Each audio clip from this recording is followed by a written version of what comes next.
निजामपूर साक्री मार्गावर भीषण अपघात, ट्रक रिक्षेच्या धडकेत एकाचा मृत्यू, 5 जण जखमी.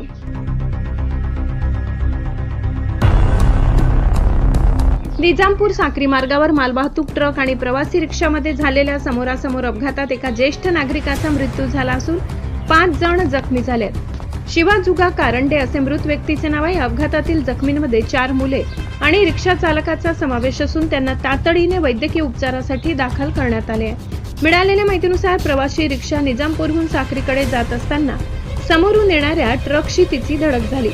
पावसामुळे रस्ता निसरडा झाला असल्याने एका वाहनाला वाचवण्याच्या प्रयत्नात हा अपघात घडल्याचा प्राथमिक अंदाज वर्तवला जात आहे. अपघातानंतर स्थानिक नागरिकांच्या मदतीने सर्व जखमींना तातडीने जैताणे ग्रामीण रुग्णालयात नेण्यात आले.